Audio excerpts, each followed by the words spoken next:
Hi everyone, and welcome to today's Drama Hospital recap. As you can tell, I made the mistake of wearing my hair in a top bun last night. So now it's this big. Yeah, this is fun. It's 1985, everyone. Are you excited? Let's get right to today's recap. She woke up. ECAT has woken up. On Cassadine Island, the four of them not getting along very well. Nicholas wants them to let him go and not take him back to Port Charles, and he brings up Helena's presence and her curse. She's here. There she is. Hi, say hi, ECAT. All your fans are waiting for you. Oh, she's purring. That's different. That's just because she just woke up. She purrs when she wakes up, unlike the rest of us. Am I right? Anyway, so Nicholas keeps eyeing up the cell phone, and the lights flicker and go out, and when they turn back on, Nicholas is gone. Dun, dun, dun. So Nicholas has gone to the wine cellar through the tunnels, and Jason goes looking for him, as you would, and when he finds him in the wine cellar, Nicholas is on the floor, like knocked out. How did that happen? So Ava and Sam hash it out with Julian and Lexus and Carlos Rivera's murder, and then Jason brings Nicholas back up. He says a beam must have fallen and hit him, much like what happened in The Outsiders, R.I.P. Johnny. So, Jason didn't hit him, like something must have happened. And Nicholas shows Ava that he pocketed the cell phone while he was on his little rendezvous. Right, ECAT? Say yes, rendezvous. You don't want to be held right now, because you're so... But she doesn't go anywhere. Like, she's right here. She won't move. At the Metro Court, Sunny has news for Carly about JOSSLYN'S transplant. Teresa Adams has changed her name to Ramona Danders and is living large across the country, and she would be the person to talk to about the situation. So Carly says that Jax doesn't want to revisit the issue. Knowing what change won't happen. Knowing what happened won't change what happened. So isn't it better to just know? Because what if there is serious health complications in the future? You need to know these things. So Sunny had his people bring Ramona there. She's with us right now in the Metro Court. So Carly gets right into it. Ramona's like, I don't have the answers you're looking for. I've supervised so many transplants. I don't remember anything. And Carly's like, yeah, this is the last one you did. I'm sure you remember it. And Carly then straight up threatens her. So Ramona starts out by rationalizing what she did. She got word when there was a transaction. She oversaw the paperwork, kept her mouth shut, and got paid. That's pretty much the extent of what happened. Until JOSSLYN'S operation, because someone different showed up. A woman. So she said she wanted no part of this. Organs for children. She didn't want any part of that. And she describes the woman as an older, blonde lady who was so cold she was glacial and had 2 bodyguards with her. And Carly shows her a picture of Helena Cassadine and asks if that's the woman. And she's like, yeah, that's her.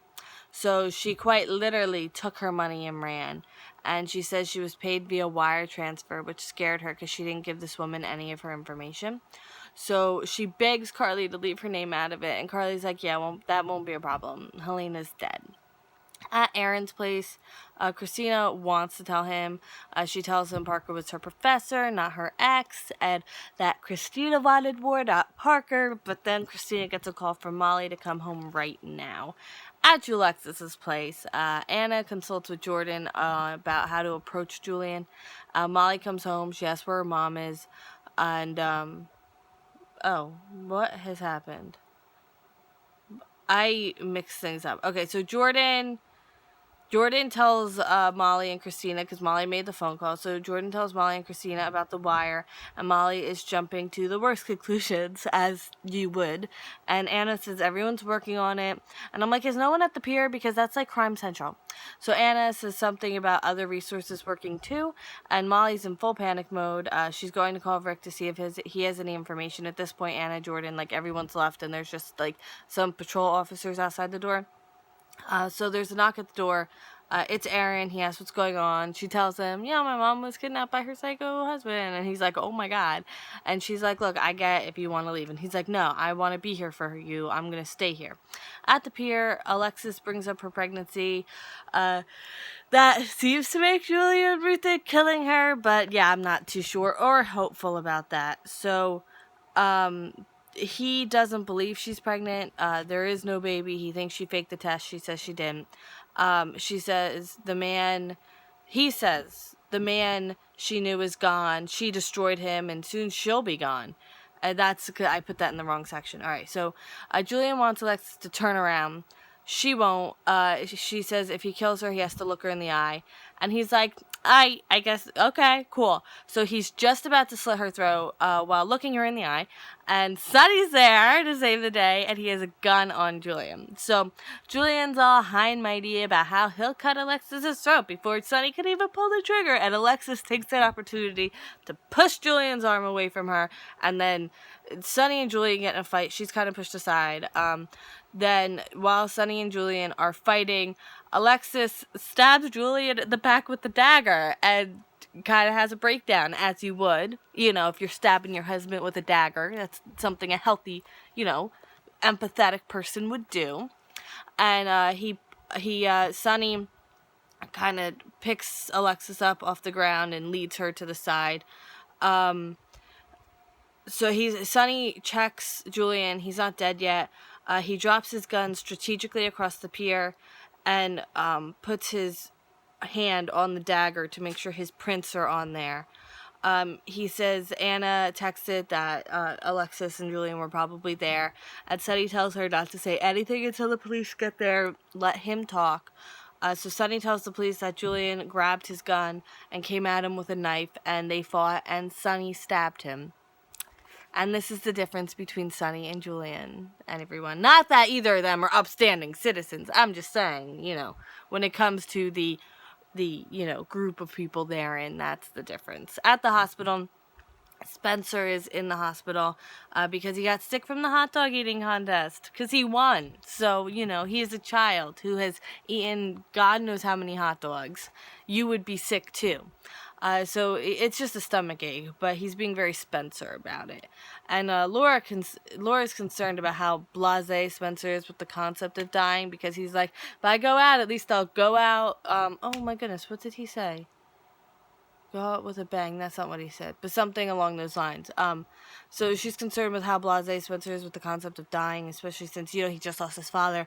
So she's very suspicious of Spencer's behavior, and she wants to find out what's going on with him. So Laura thinks maybe Spencer's opening up to Emma. She doesn't want to pry because she doesn't want to disrupt his grieving process because whatever he's doing is apparently working. But Spencer's excited because it's almost time to talk. Oh, by the way, Laura and Kevin, this whole conversation took place outside Spencer's room.